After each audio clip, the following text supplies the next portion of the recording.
For centuries, the galaxy knew peace. For centuries, we waited. Until the Empire returned, attacking without mercy.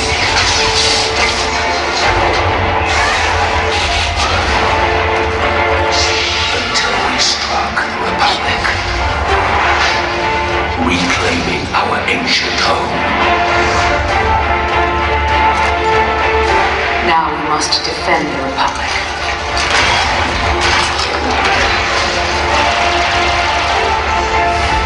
Now we begin our true assault.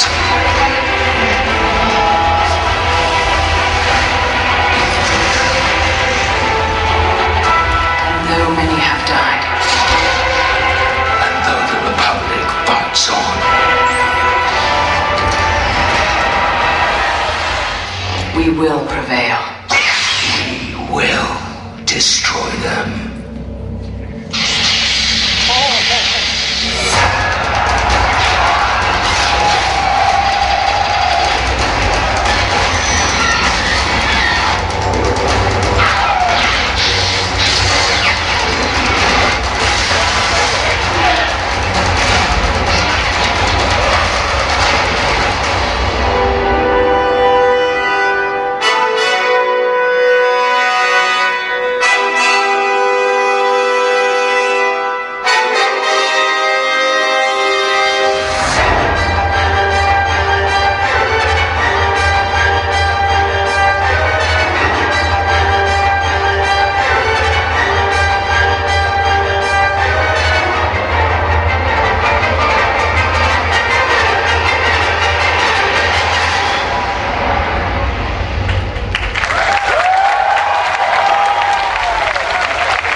Welcome to Star Wars: The Old Republic here at New York Comic Con 2011. Thank you very, very much for coming. Is there really anyone in the back?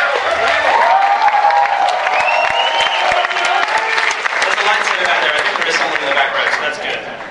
So yeah, thank you very much for coming. This is actually the first of two panels that we're doing today. My name is Stephen Reed. I'm Senior Community Manager, an unable to speak person from BioWare Austin. And despite the accent, I do live in Texas.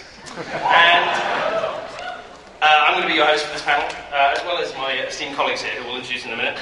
So like I said, this is actually the first of two panels we're going to be doing today. Both of these panels brought to you, thank you very much, to MMORPG.com. And if you don't get a chance to grill us enough today, this afternoon I should say, you can come back tonight at 6:30 p.m. and we'll be doing a Q&A for an hour with Garrett Fuller from MMORPG hosting, so I'm sure he's going to ask all the questions that we won't respond to, and they'll probably be worth coming along to see as well. Now, we'll literally be next door, I believe, in the American Airlines Theatre 1A06.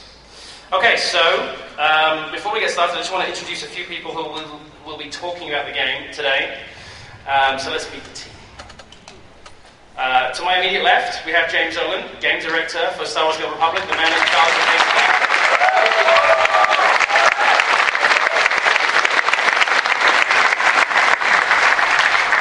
Do I look as much like a deer in the headlights as he does right now? Next one, of course, needing no introduction, I'm sure, Daniel Erickson, Writing Director.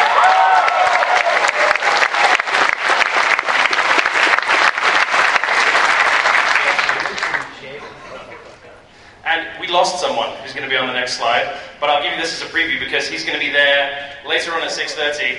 Drew Karpyshyn is also here at the show. Best-selling author of the Dark Bane trilogy, and of course author of the upcoming Revenant, which is going to tell the story. He's just sitting in the audience. I did not know I was supposed to speak on the panel today. We'll leave him there. That's good. Yeah, Drew will be with us on the panel at 6:30 tonight. And of course, on the far left of me and right of you, Corey Butler. Working in training and one of the live producers on the game. So now everybody knows everybody, let's talk about the Old Republic. So, first thing I should probably ask, although it's going to be difficult because I can hardly see anything in the dark, so you're going to have to applause. Who actually knows anything about the Old Republic?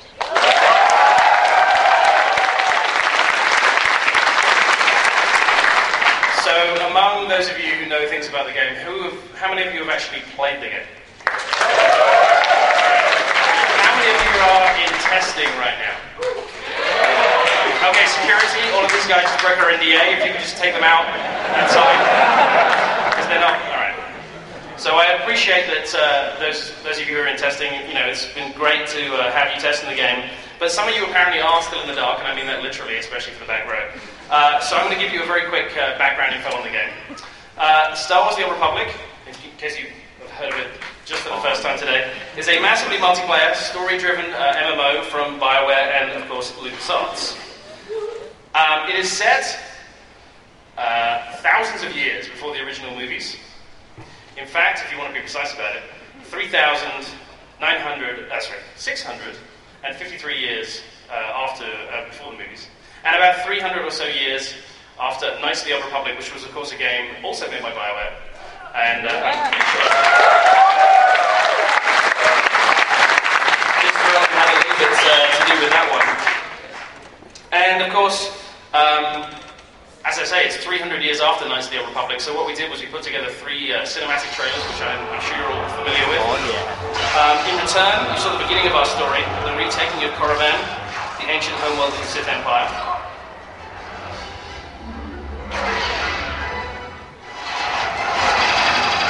Then in Hope, we see Republic heroes turn the tide of battle on Alderaan as the galactic struggle intensifies.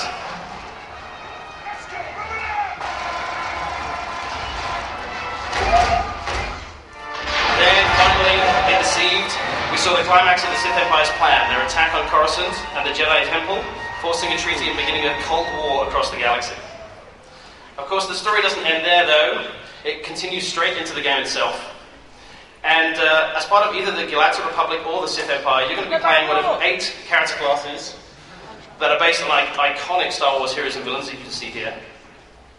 Now, each one of our classes has a unique story spanning several hundred hours of gameplay. What this means, if you play the entire game as a Jedi and then you start over again, say, as a bounty hunter, you will not see a single duplicate mission in the gameplay experience.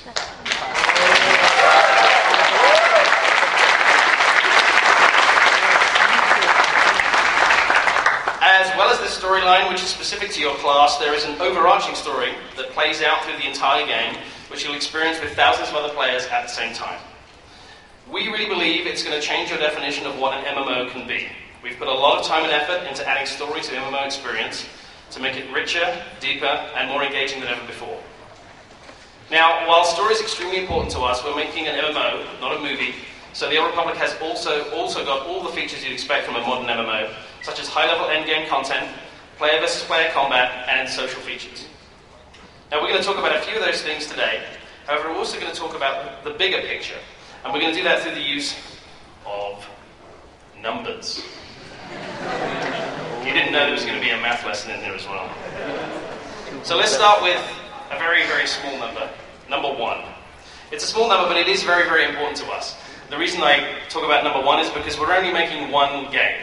I hate to disappoint you, we don't have another one secretly squirreled away in the back of the studio. We're working on one game and one game alone, but the good news about that is it means that we are 100% committed to the Old Republic. The entire studio, and it is an army of people, you're probably just about fit in this room. They're 100% committed to the Old Republic, and that's all we're working on. So we really are trying to build the best MMO that we possibly can.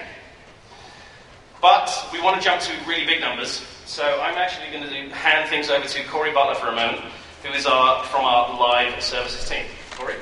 Thanks, Stephen.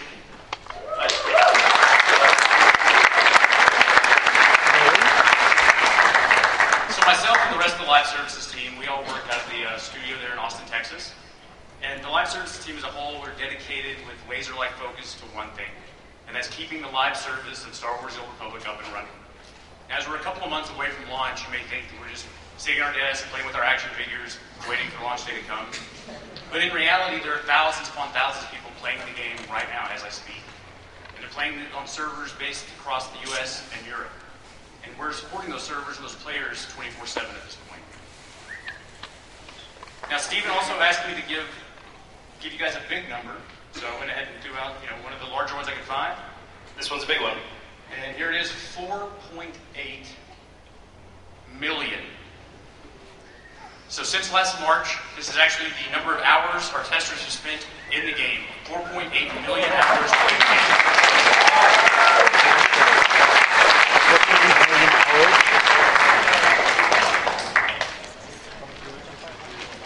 Thank you very much for all that testing.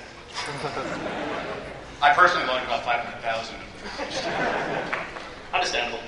And then right around the corner from Corey's team is my team. Literally right around the corner in the office.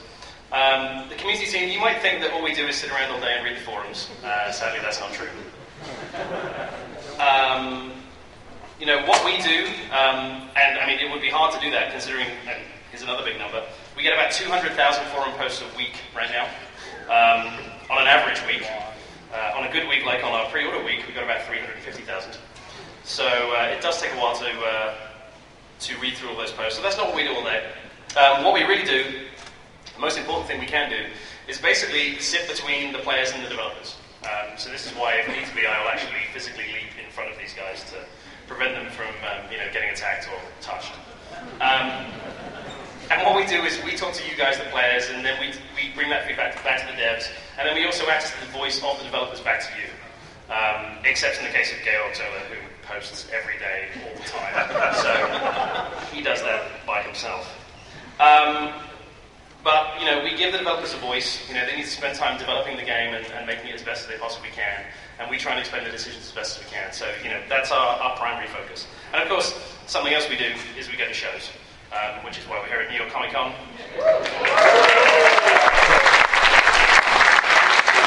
And I love New York. So, after we had a quick glimpse there at the service part of the game, we want to go back to numbers. And let's start with this number, number 15. And this number is going to be explained by Mr. Daniel Erickson. So is this the number of writers you have in your team right now, Daniel? No, not quite. We have actually had more writers than that at various points. Eventually, it turns out that Mass Effect and Dragon Age want their people back. So we're a little under that right now. No, what this is right now is this is the number of Flashpoints that are going to ship at launch.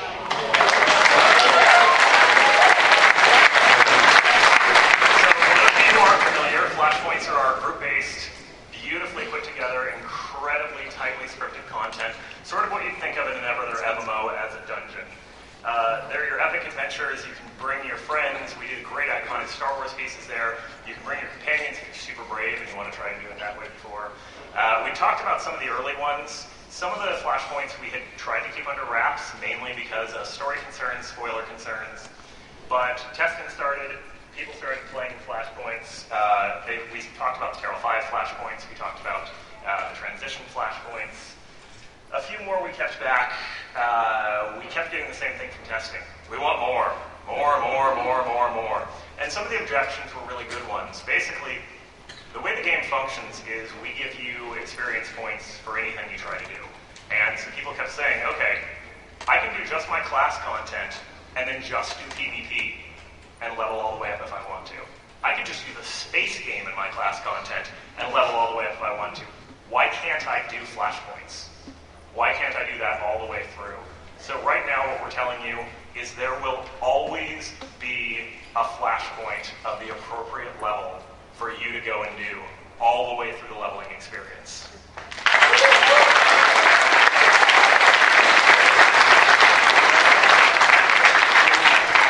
Not only that, one of the things that we've done is we've made sure that all of the Flashpoints, lest I forget, there are several Flashpoints that are just endgame Flashpoints that you're also going to get to see. And then all of the Flashpoints that you can do during the leveling experience also have a hard mode, which will open up at the end. So you can also do all of those as Elder Game content. And what we've done with the new Flashpoints, again based on feedback from the testers, is some of the Flashpoints are more narrative heavy, some of them are more action puzzler heavy. That way for people who really like to replay pieces that are more of the straight action pieces, they've got those, and then you've got the entire set of them at level 50, and you can choose your favorite ones to run again and again. I'm so off Steven's script here that I've gotten lost. You're vaguely there. You're in the same ballpark. That's good. All right, so yeah, we're going to be revealing more details on all of the Flashpoints as we get up closer to launch. Okay, so, and the question is, what do you do after Flashpoints? Well, Daniel said that at level 50 you still got the chance to go back and go through those again in hard modes, but you've probably heard that we also have something that we call operations. So, we have a fan! We got one operation fan out there. All that work was worth it. So yeah, operations, and we certainly talked a lot about the first operation we revealed over the summer, which was Eternity Vault, and I personally got extremely acquainted with the first 20 minutes of that operation as I did demos of it 3 million times in a row. You may have seen footage from the Eternity Vault at Gamescom this summer, but this is not the last operation in the game, and we do have another one. But it's so secret that all we can do is give you a screenshot.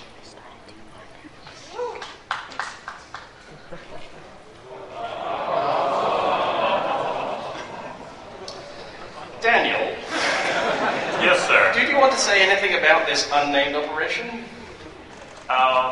Yeah, so there are huts, and the huts are sort of the third major power in the galaxy. For those of you who've been paying attention to the game, they are the neutral faction that can stay neutral because they could tip the balance either way. So as the game gets near the end and both sides are really taking big chunks out of them, it makes sense that the most opportunistic group in the galaxy are going to make their move. That's all we're going to say? That's all we're going to say. All right. I think I can see a gamma in the background there. Anyway, that screenshot will be on the website later today, so you can author it as much as you like. And we will have more information about unnamed operation number 2, obviously before we launch the game. Apart from operations and flashpoints, there's something else that a lot of people like to do in the game, which is PvP. And that leads us to another number 3, and James is going to tell us what that 3 represents. Well, I think that represents the number of Warzones in the game, though there is the open world Warzone, which I don't think I'm allowed to talk about. So we'll just stick to the 3 Warzones that I am allowed to talk about. Well, officially, open world PvP is not a war zone. So. Don't confuse people. It's not a war zone. There's only 3 war zones. Only 3 Warzones. We've already announced 2 of the Warzones. We have the Alderaan Warzone and we have Hutball. So in the Alderaan Warzone, you have the Republic and the Empire obviously fighting on Alderaan for control of a super laser that could turn the tide of the war. Hutball is really cool. It takes place on Nar Shaddaa, the moon of Hutta, controlled by the Hutts. And the Hutts there have the Republic and Empire playing a game against each other for glory and credits. And actually the cool thing about that Warzone is you can actually play it against people of your own faction. So the third Warzone, we did talk about it back in April. It's called the Void Star. But we were making some changes to it due to feedback, so we decided to go dark on it for many, many months. But now, I'm going to give you a little glimpse of the Void Star, and I'm going to talk about some of the game mechanics that go along with it. Actually, first, we're going to have Sean talk about... Introduce the Void Star to you. This is Grandmaster Satil Shan. We have discovered what appears to be the legendary prototype Imperial ship from the last war. If it really is the Void Star, this is technology we must recover. The Empire's already here. Make your way to the data core on the bridge and claim the technology. First, you'll need to override the nearby security terminal to open that door. So this sets up a classic scenario that you're probably all very familiar with. We were inspired by Episode 4, the boarding action that starts off the entire Star Wars franchise. And so that's what this Warzone is about. Basically, you have the Republic and the Empire boarding a capital ship and trying to get an objective, a computer core with very valuable information. So in the Warzone, each side gets to play the role of the attacker. And the attacker basically has to move from zone to zone on the capital ship and set up explosives at key points and blow their way through bulk.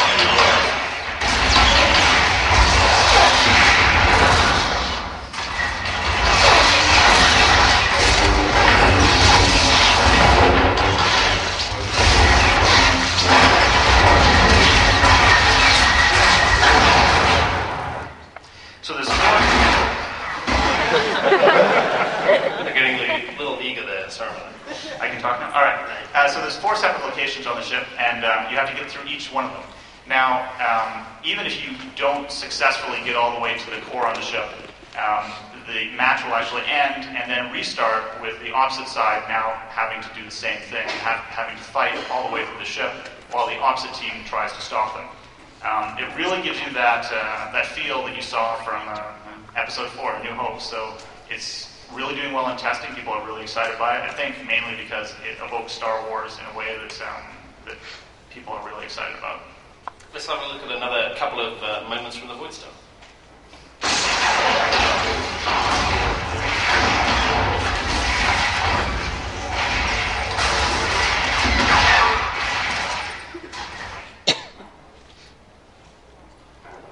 So what you saw there was one of the team setting explosives, and the other team trying to deactivate the explosive.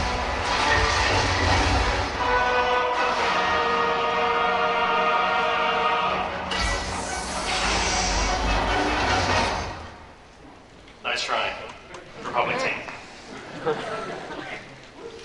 All right, thank you very much, James, for those details about the Void Star. And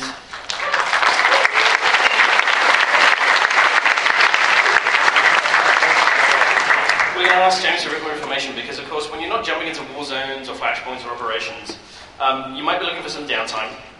Massively multiplayer games, as we all know, are all about how many times you can type /dance into the chat window on an AE session.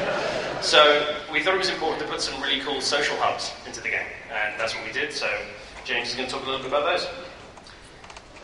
So we wanted to have social areas in the game where players could easily meet up with other players. Now, obviously, you can do that anywhere else in the game, but we wanted to have two specific areas, one per faction, where that was very much encouraged. And we wanted to really fit the Star Wars flavor, so we felt that the best kind of location for that would be the fleets of each respective side, the Republic fleet and the Imperial fleet. So each side has their own core fleet, and you can travel there on your starship. And when you get there, the fleets have access to a whole bunch of different activities. It's actually the main launch point for the Flashpoints and the operations that Daniel was talking about earlier on. That's actually where you can meet up with a whole bunch of players, form into groups of 4, 8, 16 players, and play some of the multiplayer content.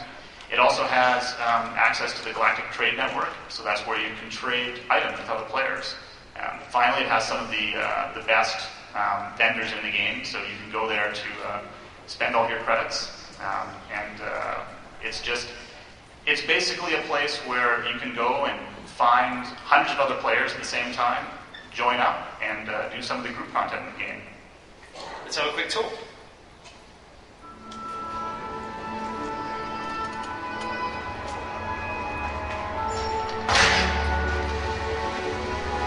This is the Republic fleet that you're seeing.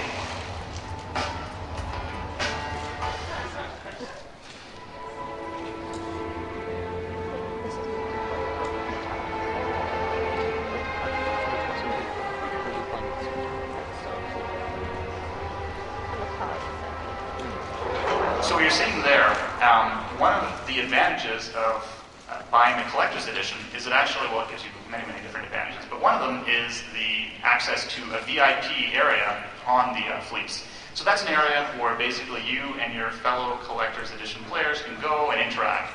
It's not really, it doesn't really give you any advantage in the game other than you get to feel a little bit special whenever you're visiting the fleet. There's something extremely embarrassing when you first run into the elevator and the bouncer kicks you off it and points you away and tells you you have to have a VIP badge to get here.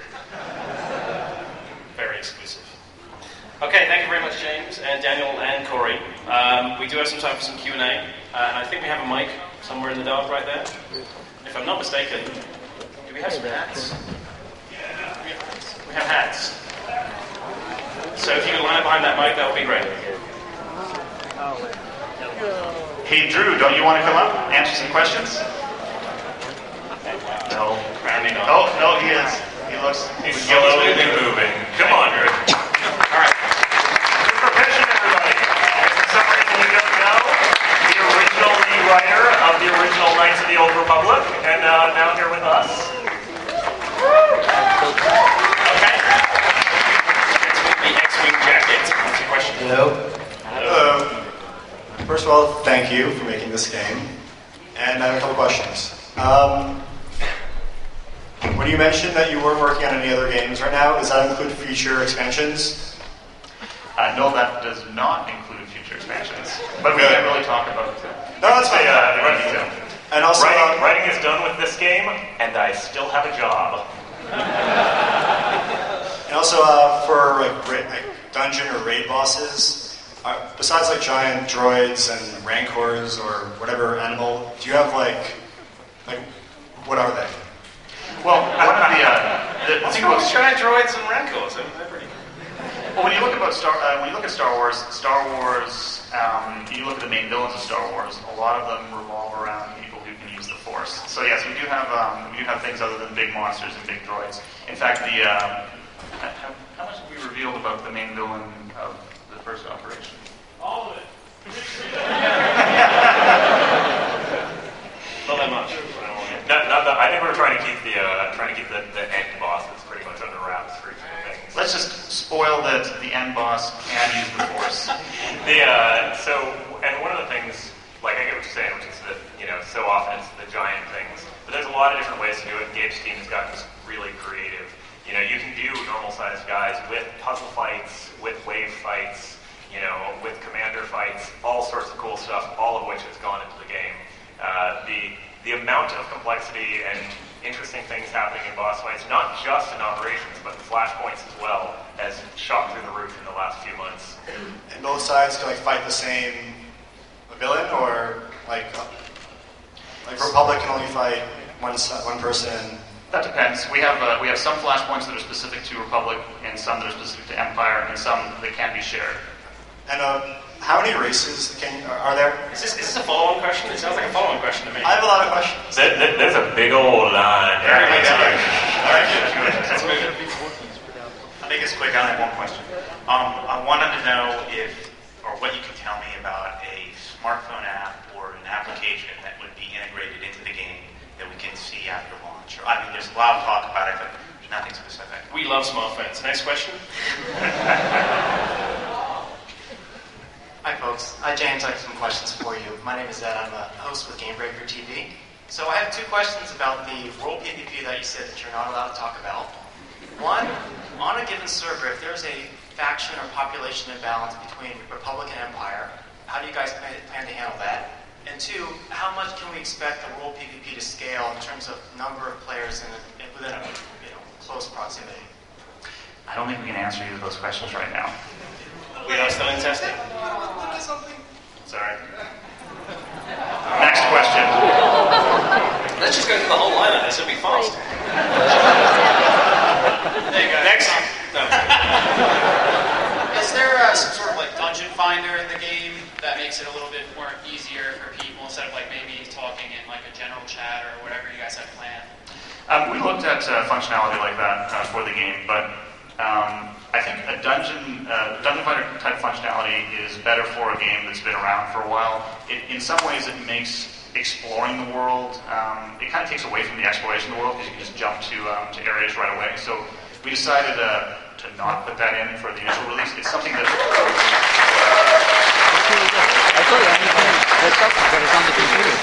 Yeah, there are very few places that we go that we put something above convenience and making it work well, but community is always Did you hear they just announced it yesterday? Thank you.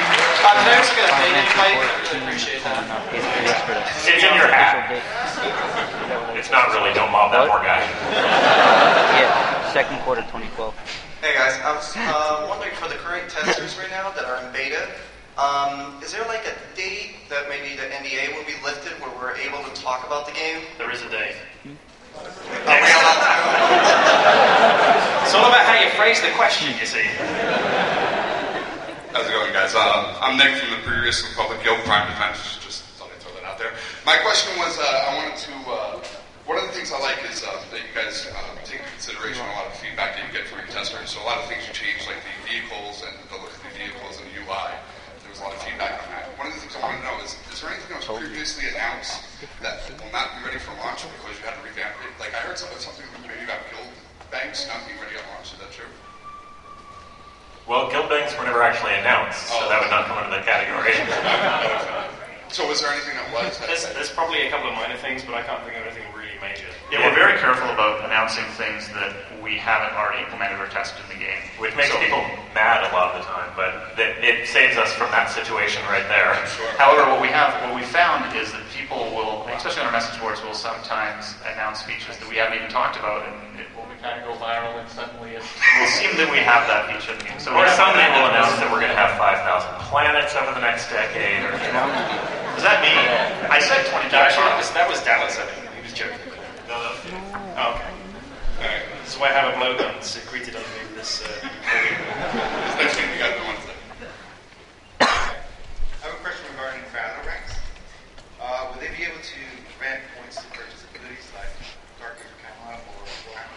I had the word ranks. Could you step? Was that Valor ranks you were talking about? Yeah, the question is, will Valor ranks give you the ability to purchase abilities? No, not right now anyways. After that, then on the Wall Crazy. Oh, the famous Wall of Crazy. We're not allowed to I can't talk about Wall of Crazy. Otherwise, James doesn't have the term. Yes. Thank you. It's the wall of insanity. Hi guys, David Morris. I got a question. A lot of us are fans of this game because of the original SWTOR game. One of the great features of that was the light side, dark side points that you could accumulate throughout the game.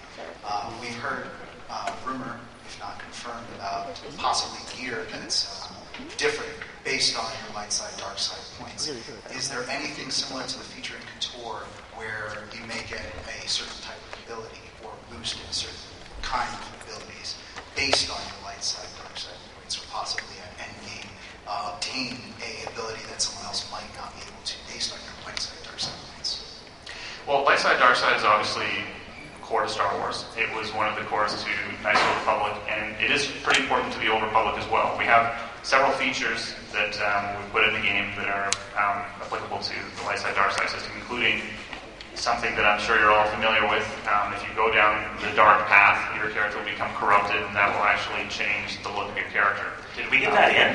Yeah, that's actually in now. Ooh, look at announcements.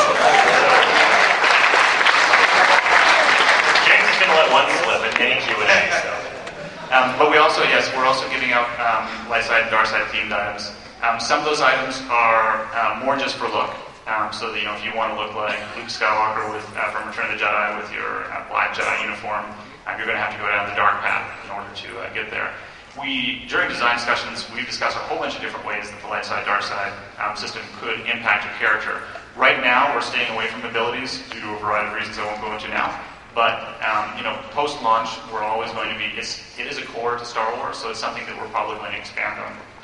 The primary philosophical one to always remember in there is we don't want to do anything that's going to gimp you at level 50. Right? We don't want to ever have a moment where somebody says, "Oh, you shouldn't have gone light side." So we've got to be very, very careful with what it does. Leveling game is one thing, end game is something else. To that same point, is it possible at end game to now reverse your polarity, so to speak, by grinding? There's actually quite a few ways. Diplomacy missions, running dailies, other stuff. Yeah, if you need to repent, there's ways to do it. Thank you very much, guys. All right, guys. I may possibly have a couple of other things I want to show you, so we are going to have to cut this short. Probably 2 more questions. We do have an hour-long presentation, all Q&A later on tonight, so let's make it quick. Thank you guys for making the game. I was wondering if you guys are going to have Kazakh or any other mini games in the game. Well, we are big fans of Kazakh, but for launch, we're not going to have it in the game. However, I can say that, yes, we love that game, and if we can get it in at a later date, you never know. Thank you. Okay, you guys showed a bunch of numbers up there, but there was one big number that was absent. Well, I need a new computer to play this game. I don't know how good your computer is. I know the beta is massive, but do you have a ballpark estimate for what the final product might be? We have minimum specs are on the site already.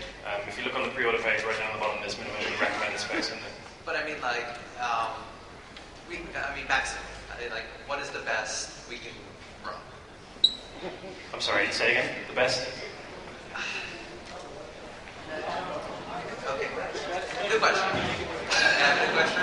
Sure. Redo? Quick.